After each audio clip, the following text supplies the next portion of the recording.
everybody. We are the Hallmarkies podcast, and we're here for this special episode. We're really excited. I'm Rachel, and Amber's here. Hello, everybody. And we have a special guest today. This is so exciting. First member of one of our families to join the podcast. We have my little brother, Sam, is here. And Sam, do you want to introduce yourself to our podcast listeners? Hey, everybody. I'm Sam Wagner, Rachel's little brother. Just here to talk some Psych today. Yeah. One of my favorite shows growing up, so thought it'd be a good time.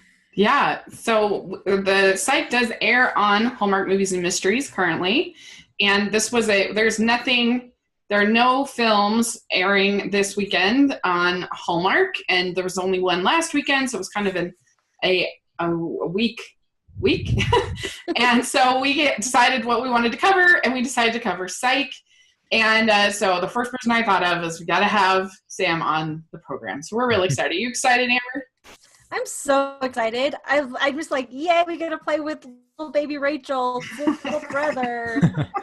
In my head, you're like 4 years old, which is totally not true, but just go with it. All right. Sounds good.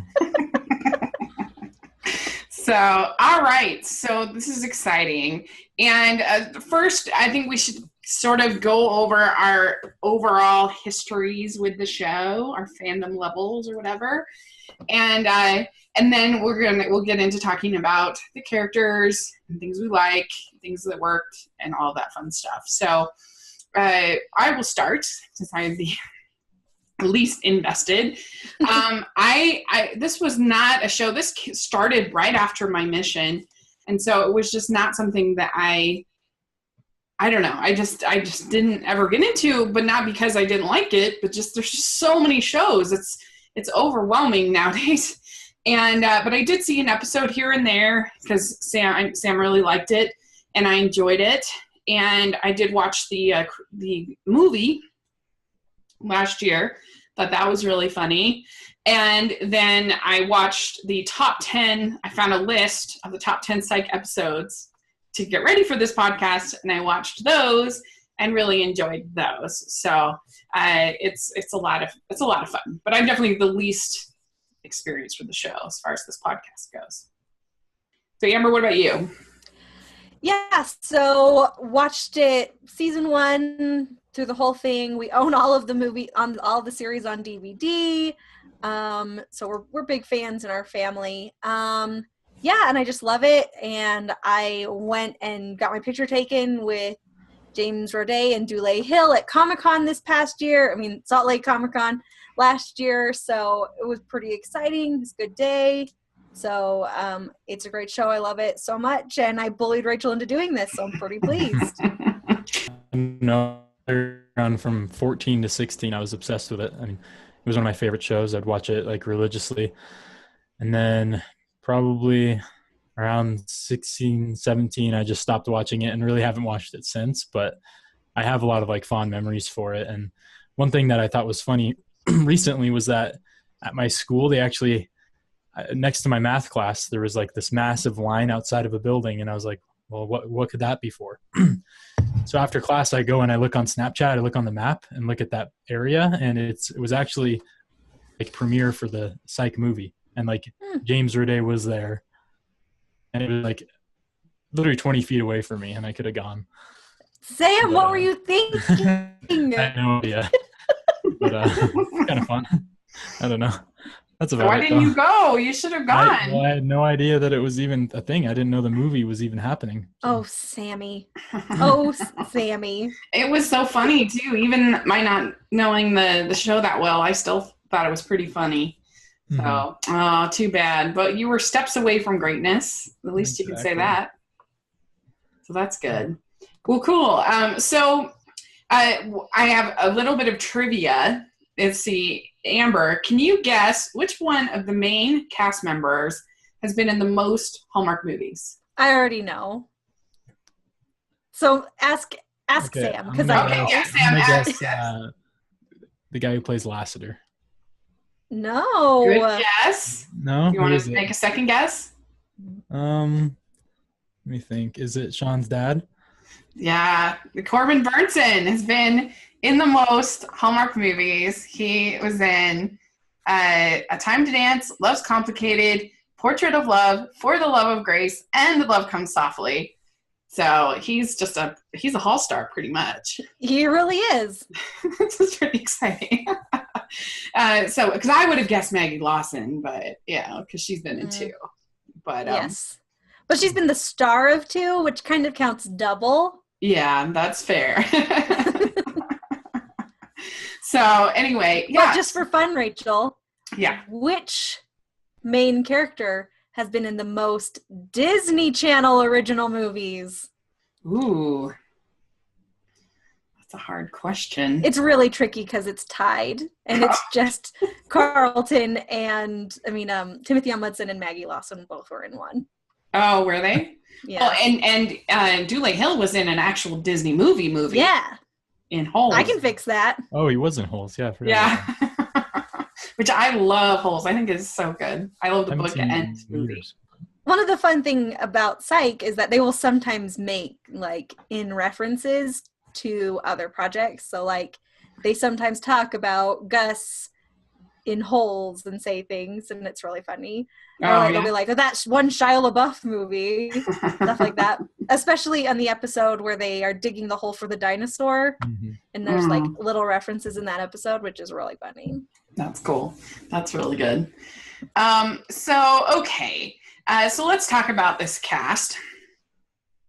So we have James Roday playing Sean, and so why don't you explain, Amber, what Sean's character is in the show? Kind of like The Mentalist, but better, because the premise is that Sean is just hyper observant, and so he is able to, take all of these abstract details and use them to solve crimes. But because, the detectives don't want to just believe he's better at their job than they are, he lies and says he's a psychic. So he pretends to be a psychic, and he drags along his best friend since he was little, Burton Guster, and they go throughout all these adventures trying to basically solve murders, and they are so funny. Mm-hmm. Yeah, they have really good chemistry, and I don't know, what do you think that Sam, what do you think that James Roday brings to this role of Sean? I think the main thing that he brings is a sense of improvisation. I think that's probably the biggest thing, because if you look at any of the bloopers or cuts, they'll do a scene 10, 15 different times, and he'll just say random catchphrases or different things, and I think that's one of the main things that made the role what it was. It's kind of spastic humor, kind of improv, and it was a lot of physical humor too. If you think about the different episodes, he'd have psychic spasms or whatever, and that's what I would say. He really is the main thing. Well, he's the type of character that's very difficult to keep likable, and I sort of was thinking about it in comparison to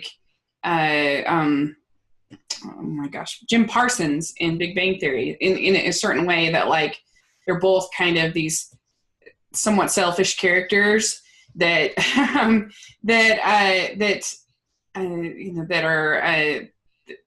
are eccentric and that that notice everything and kind of a thing, and I think that they both, in my opinion, they both managed to keep their characters likable despite being somewhat selfish. Yeah, well, in Sean's case, there's countless scenarios in the show where he is self-sacrificing, and I think that kind of makes up for his kind of in general attitude. Mm-hmm.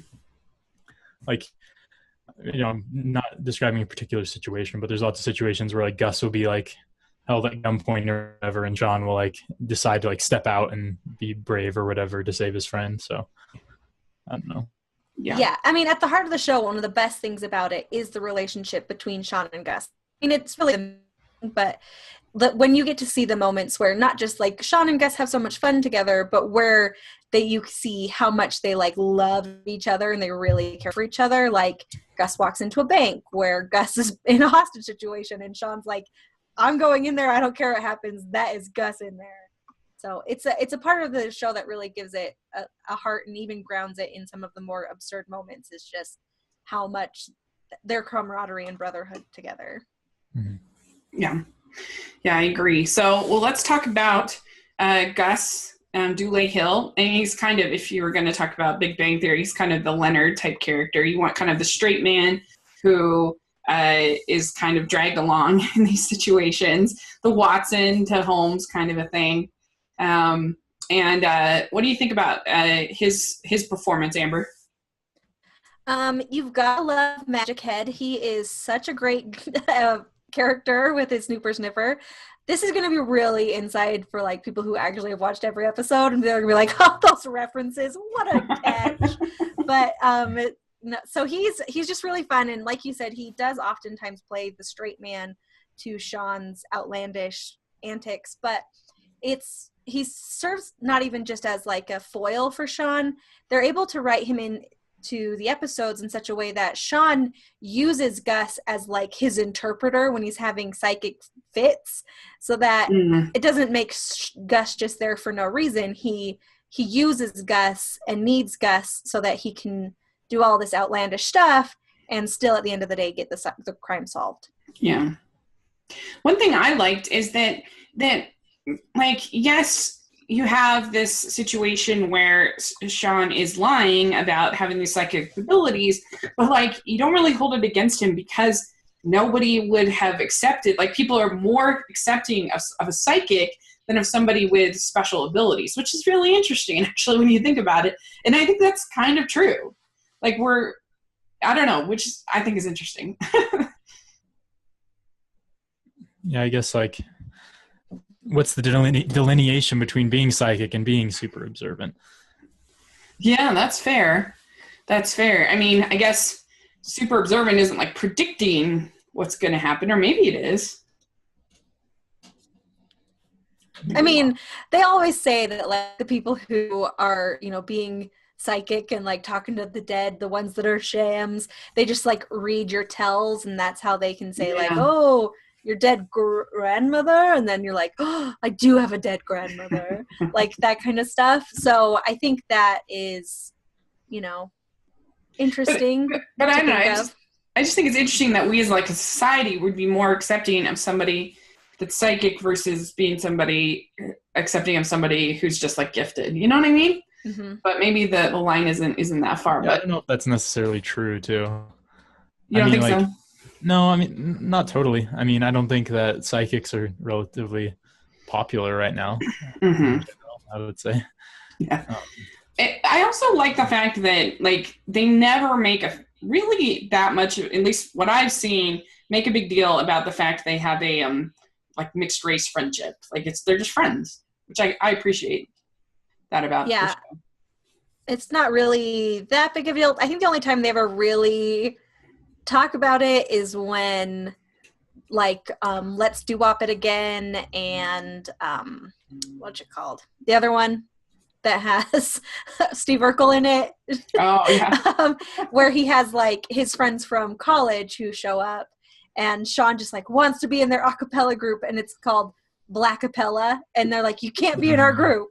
But I think that's basically the only other time, except for also in Black and Tan Crimes of Fashion, where they're like, and so you're black and you're tan, and they're like, whoa, hey, how dare you? I'm black and he's tan. Like you said, that's kind of a case of where like diversity, I feel like, is done super correctly, where no one makes a big deal of it, and you just know that Dule Hill was the best guy for that job, and James Roday was the best guy for that job. I mean, and James Roday, he's not even, I mean, he is white, but he's not like Anglican. He, his real name is like James Rodriguez. He's actually Latino, so. Really? Oh, yes. There you go.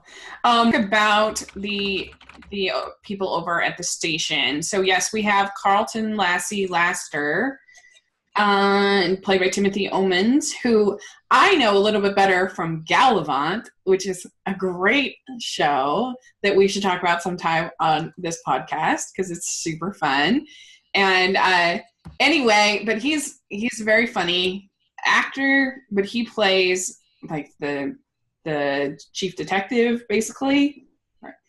That is lead detective, and he's these two are constantly driving him crazy, basically. Yeah, and it kind of is a relationship that progresses through the show, but at first he's definitely kind of like straight arrow, like cop that's just kind of mean to him or whatever, but it gets more, they become better friends as the show goes on, for sure.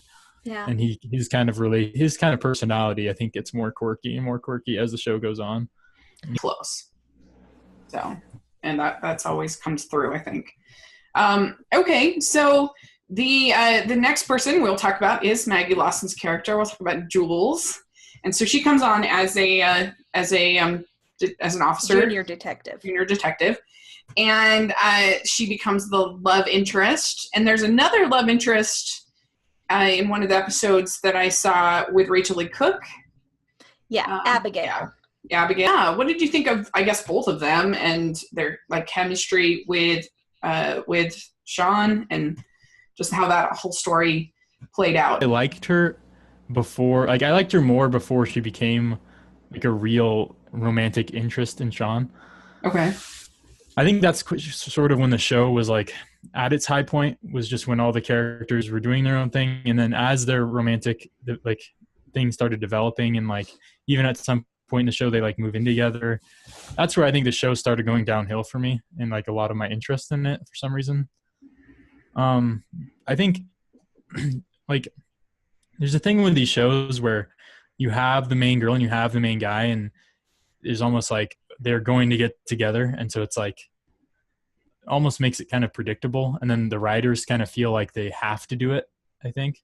Mm-hmm. Which I'm not even sure the show needed that to happen at all, which is probably not a popular opinion, but I think her character was good. I think that, I just think it would have been better if they had just kept it separate. Yeah. I love Jules, and I love Jules and Sean. They're like OTP, one of my like favorite couples of all time. So how dare you, sir? But I feel like it was really nice, and that they progressed as they did, and the obstacles that kept them apart for a long time didn't seem like just put in there to keep them apart. They seemed pretty reasonable and like natural. And there is Karen Vick, played by Kirsten Nelson. She's like the head of everything at the department. Yeah, Chief Vick. Yeah, and she was on in The Fugitive. She was the doctor. The stop talking doctor. I found that out. I don't know. What did you think about her, Sam? Do you have any memory of her character? Her character, I think, was one of those characters that they kind of just introduced as kind of like the chief of the police, just like kind of boring. But I do remember some certain side plots that she really got some time to shine, like comedically. Because I think she started having kids, and there was like some funny babysitting episodes, or like she'd bring her kid to work and certain things. So I remember her character having definitely some funny moments and some interesting things for sure. Yeah, she is quite funny in her own right, and then she also has, a very necessary role as being basically the person who gives Sean the kingdom, as it were, and says, "Okay, you're in. Let's go." Like, because not every chief, and we do see this sometime, and Trout shows up, that not everybody would be as accepting of Sean or care like, well, you get the results with the evidence, so I don't care what your methods are as long as they're not illegal. Yeah. So that is, she's very important to the show in that, procedural way, but also she provides heart and also, like Sam mentioned, humor in the appropriate times. Yeah. Okay, then the last character that we're going to talk about are main characters is the one before mentioned, Henry Spencer, played by Corbin Burnson. This is his dad, and obviously they have a very rocky relationship, and that is a huge part of the show, is Sean's relationship with his dad. And his dad's the one that kind of forced him in a way to like gain these skills, or at least like monopolize them off of them. But his dad was very tough on him, and they have this interesting relationship. What do you think about his dad, Sam? it's one of the characters I don't remember like too much, but it seems like he just kind of was always there for advice and for Sean to kind of like fall back on. I remember there's being subplots with his mom and his dad getting back together or talking or whatever. But I think that was definitely part of like a needed character in order to explain kind of like his abilities and the needed backstory element. Mm-hmm.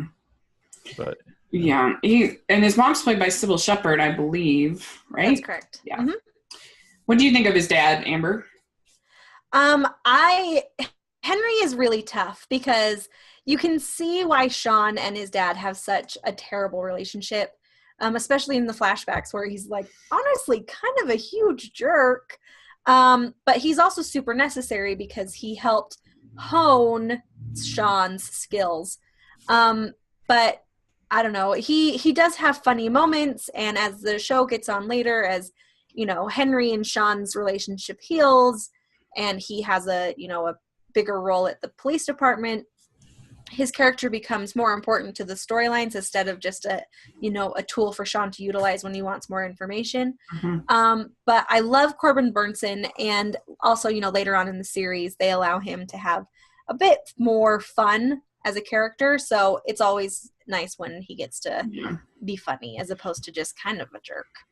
Well, he seems like he's actually a pretty important character to me because otherwise I think he helps make Sean more of a likable character, because I think without this sort of backstory, you would just be like, wow, this guy's kind of a jerk. He's sort of selfish, but because you see that he's sort of a wounded guy, and that because he's compensating for things and that he has these, I think it helps. So you have really somebody who seems super confident with somebody at the same time who's really not confident and very insecure, and so I think it works. I think that Sean and Gus's relationship grows through the series. Relationship pretty much is just like starts rock solid, stays rock solid throughout the whole thing. So it doesn't necessarily grow in that way. I think it just sort of deepens that the more time you get to watch them be together, the more we understand how strong their history really is together. I mean, I don't know that you can get closer than Sean and Gus. They are the true love story in this thing. And it just starts in being in love and ends with being in love because they're best friends forever. Nothing will ever separate them. So I don't know. I just really love them. And I don't know that there's really any other like bromance that could even compare, because I feel like they have the best relationship of anybody on any show because they know each other's flaws. They know they know each other's secrets. They communicate, they fight, but they like work it out. They just always have fun with each other. Yeah. What about you, Sam? What do you think about them together? I mean, it just means essentially the whole point of the show is their relationship, which is again kind of why I didn't really see the point of adding a Jules relationship.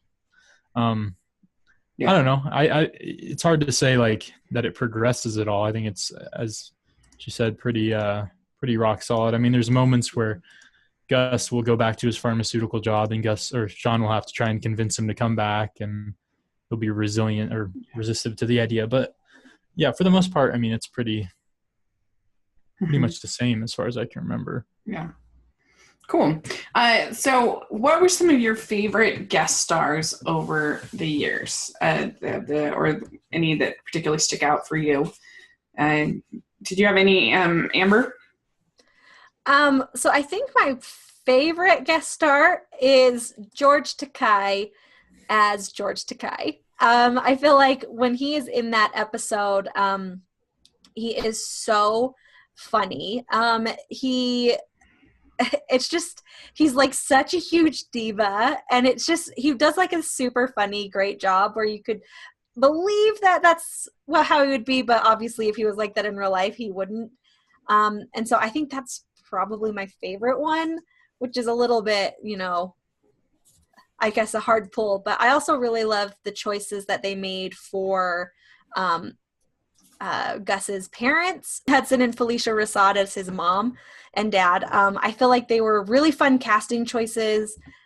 Because, this show also has so much references to like 80s and 90s culture. So most of their guest stars are pretty fun characters, especially when they're like, Sybil Shepherd is Sean's mom, or Ernie Hudson is Gus's dad. So I think those are probably my favorites. Well, I enjoyed an episode with Carrie Elwes from. Oh yeah. Yeah, as I was going to mention. Yeah, from Princess Bride, as in a couple Despero. episodes. Yeah, he was fun as a art thief that kind of outsmarts. He was kind of an Irina Adler, not relationship wise, but outsmarting wise, of that episode, which was fun to see, and to see him back, and because it's good to see him as much as I'd like. Yeah. Is there any others that stood out to you? Well, one I was going to mention was Jimmy Simpson. I don't know if you guys know who that is. Mm-mm. If you've seen Westworld or Always Sunny in Philadelphia, he played I believe it was in he played Mary Lightly. Oh yeah, Mary. Mary. And he's just awesome. He's one of my favorite actors. He's really underrated. Anything that he's in, he just adds a ton of. You watch Always Sunny in Philadelphia a little bit, right, Rachel? Yeah. You know the McPoyle brothers? Yeah. He's one of the McPoyle brothers. Oh no. So, do you watch that show, Amber? I have seen 3 seasons. Okay. Yeah. So they're the two brothers who always drink milk, and they have the feud with the. Anyway, he's also in Westworld season 1, and he's incredible in that show. Oh yeah. Cool. Yeah, really underrated actor, and does an awesome job in Psych too. Cool.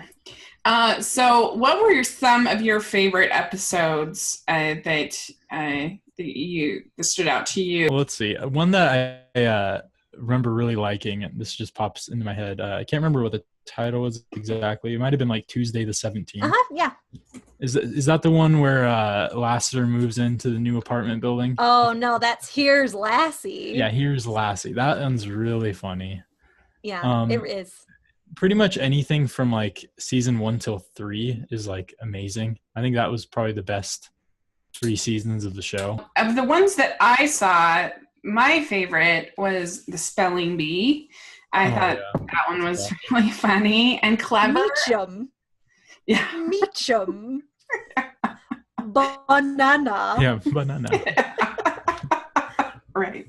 And there's this big spelling bee that Gus was in when he was little, and so there's some of their backstory put in there, and there's all the kinds of shenanigans that go on, and it was funny, it was clever, and it kind of felt like an old school detective, someone almost reminded me of Clue a little bit. The movie Clue. Mm-hmm. A little bit. But not as much as the episode 100 Clues. Okay. Which was just Clue with a bunch of people. I don't know. It's so tough. I feel like my favorite episode is probably...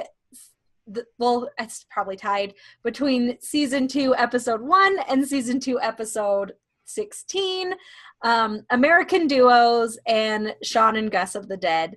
In American Duos, they can be on a reality singing competition, and oh my gosh, Tim Curry. And Tim Curry is the Simon Cowell judge who is someone's trying to kill him, and Tim Curry is beyond hilarious. He is just the funniest person in the whole universe in that episode. It's unbelievable. And then in Sean and Gus of the Dead, they have a mummy that goes missing, and Gus is obviously afraid of monkeys. Not monkeys, mummies. He's obviously afraid of mummies because Gus is afraid of a lot of things, and it is just one of the funniest episodes ever. It kills me. So I'm going to say those are my 2 favorites of all time, probably. Yeah, I really. So if you haven't seen them, watch them. Gus and Sean, the fashion one. What was that called again? Oh, Black and Tan: Crimes of Fashion. Yeah. That one's hilarious. Yeah, that's also season 2. I mean, if you're going to only watch one season of Psych, probably choose season 2. Yeah, I'd agree with that for sure. I think most shows, I feel like, have like a good 2, sometimes 3 seasons, and then you can tell they're reaching a little bit further beyond that. I don't know. But I don't know. I was looking through the list, and I have probably half of them highlighted because I was like, oh man, there's this part that's so funny. And even on episodes that aren't as strong, I feel like there is at least 1 to 5 jokes that will really have you laughing out loud. Yeah. I don't know what episode this is from, but do you remember the one where Sean is on the treadmill? Or it's like an elliptical or something, and there's like a note on it that says if he stops, it'll explode. Yes. Oh god, which episode is that?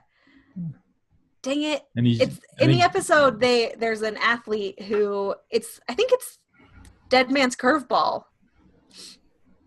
Not that means anything to you. Yeah. I think it's Dead Man's Curveball, where there is the baseball player who dies, and they accuse the teacher of not the teacher, like the hitting coach of drugging him. Mm-hmm.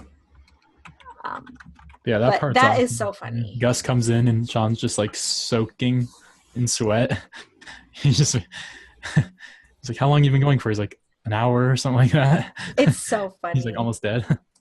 So it's a really good one. One of the ones on the list that I had is called Dual Spires. And, oh yes. And I was curious what you thought of this one. I don't know if you've seen it, Sam, but this one felt very different because the whole thing's like a play up on Twin Peaks. Well, have you seen Twin Peaks, Rachel? I haven't, but I know about it and kind of the style. I'm actually a huge Twin Peaks fan. Yeah. So you liked this doing something totally different. Even the theme song is totally different. I mean, it's just totally a callback to Twin Peaks. So and they bring back a lot of the same actors and so if you've seen Twin Peaks, it's just super fun. Mm-hmm. Yeah, it's totally bizarre, but also it totally works for the tone of Psych as a whole because they do themed episodes all the time, and they just work because it's like it's Psych, it works. So yeah, that one's really funny. I mean, they changed the theme song quite a few times. I mean, they have like a Bollywood episode. They have a Bollywood theme song. Yeah, and then in Lights, Camera, Homicido, they do it in Spanish. Oh yeah. Acapella for Let's Do Wop Again. Okay. Yeah, so it's really fun. I mean, it is a different tone from what the regular show is, but it seemed like the kind of thing like they would either really annoy fans or that they would like, and so I was just curious because it was so different. You'd either be like, wow, they're like, for instance, the Goldbergs. They did this season. They did a That's 90s episode where all of a sudden the family's in the 90s, and I'm like, okay, they're out of ideas. Well, that was Rachel. That was a backdoor pilot for a different show. That does not count.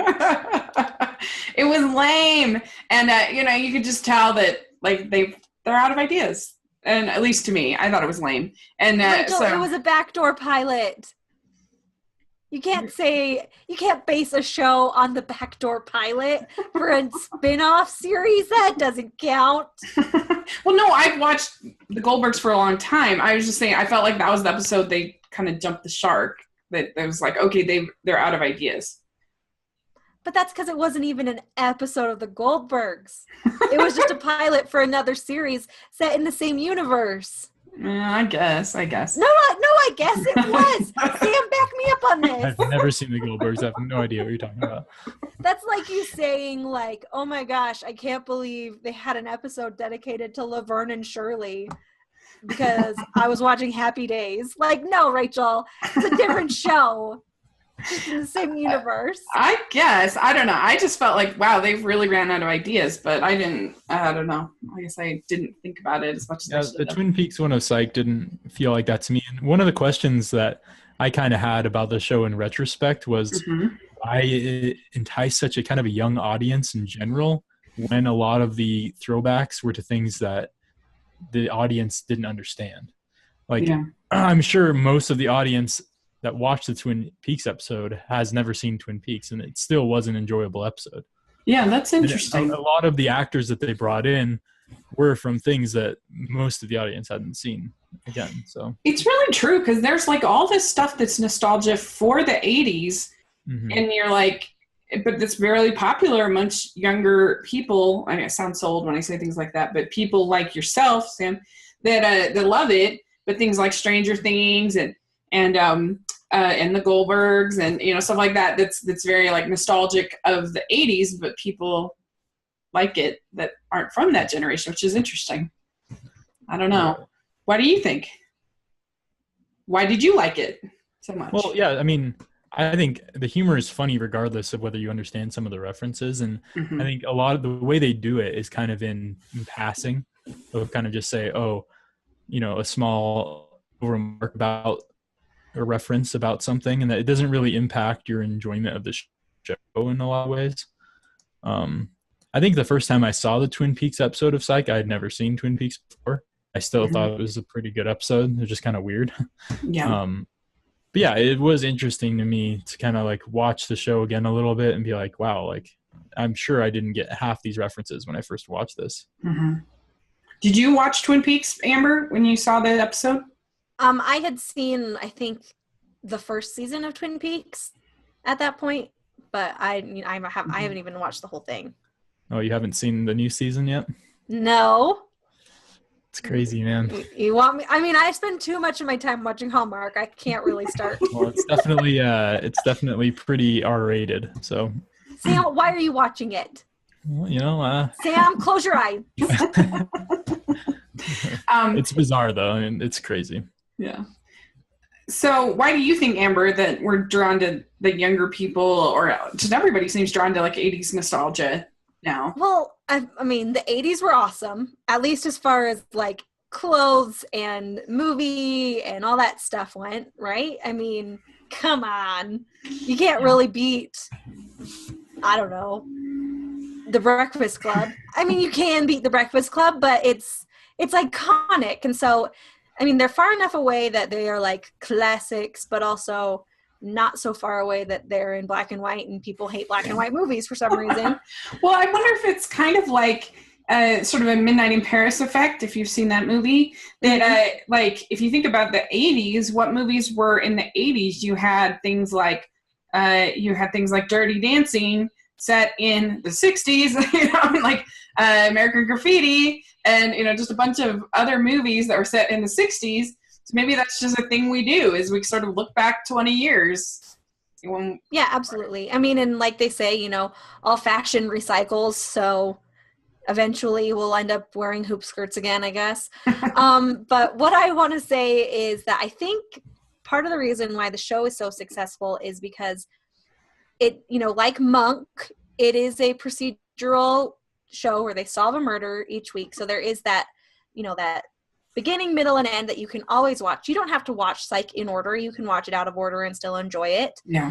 But it's also very clever. It's very fun. You can tell that the cast has a lot of fun and some good chemistry. And I don't feel like there was a lot of ego amongst the cast. I felt like they were all really, fun and delightful. And like I said, every episode I feel like there is something that will make you laugh. So it is worthwhile. Mm-hmm.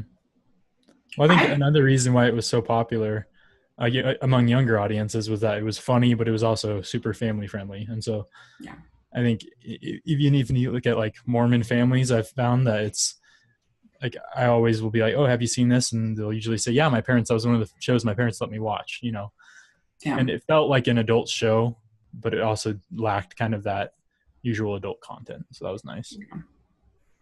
Yeah, that's true. I can attest to the fact that you can literally skip around, because that's what I did with these 10 episodes, and it is self-contained, kind of like Murder, She Wrote, or those shows. Any of those mystery shows. Which I mean, it's got a real it's family friendly. It's super fun. You can watch it by episode or throughout the season.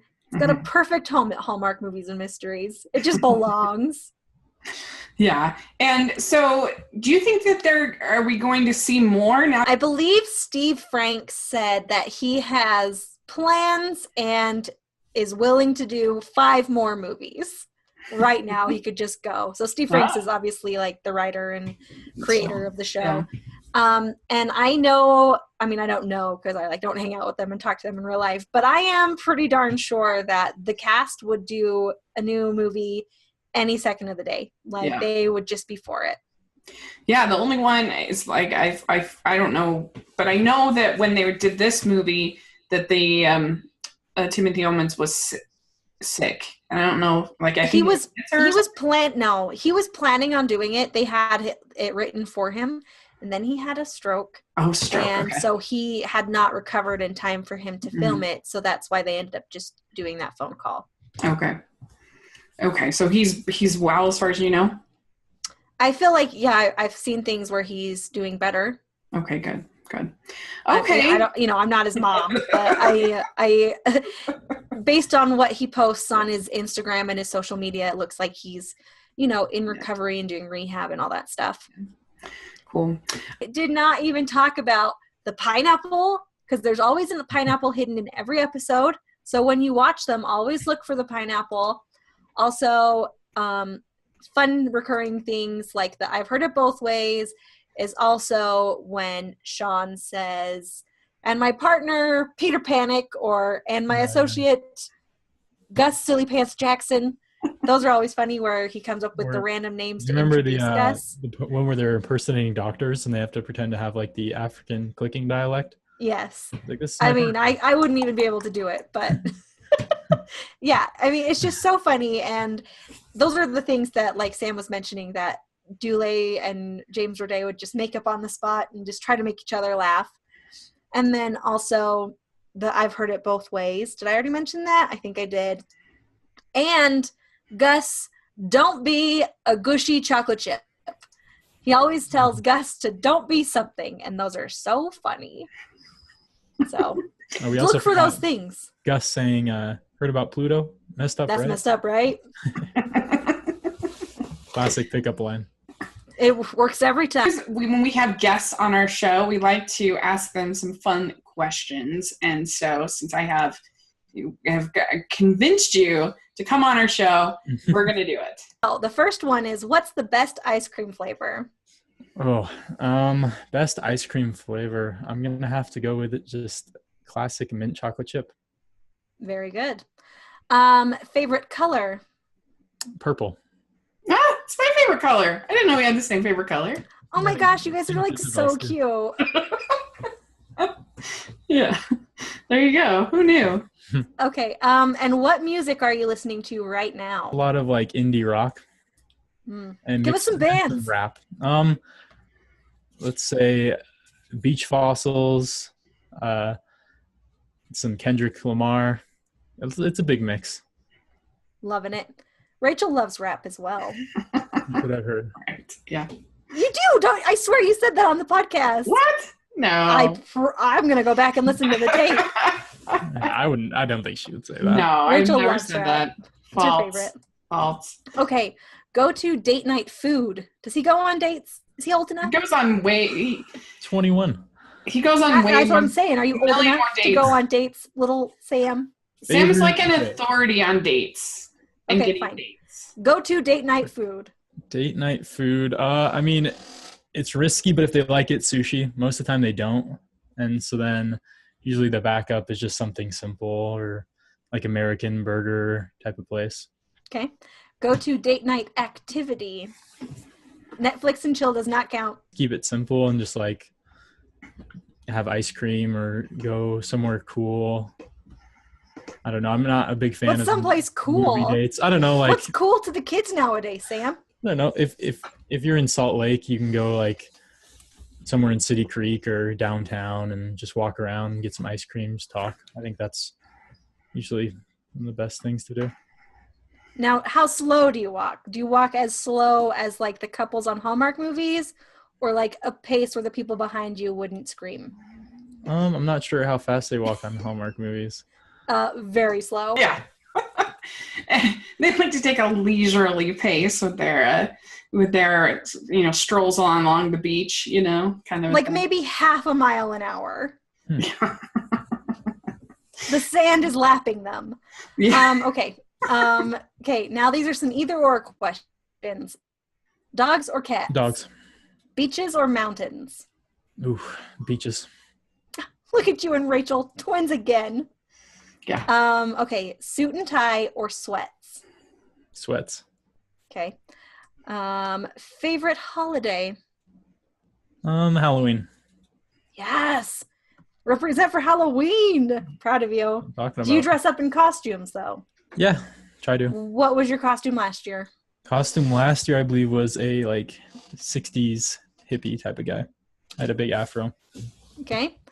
What was your costume the year before that? Year before that, I think I didn't dress up the year before that because I was busy, but All right. And then what are you going to be this year?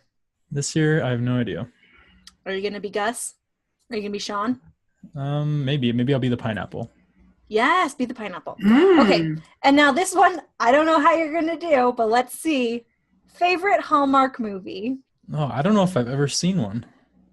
Sam, what is happening with your life? I'm actually pretty certain I haven't seen one. Okay. Mission Sam's assignment. We'll pick a movie for him to watch. You have to watch it and then report back. All right, sounds good. So in the that'd be comments, listeners, give us a movie, and the one with the most submissions, Sam will have to watch. Yeah.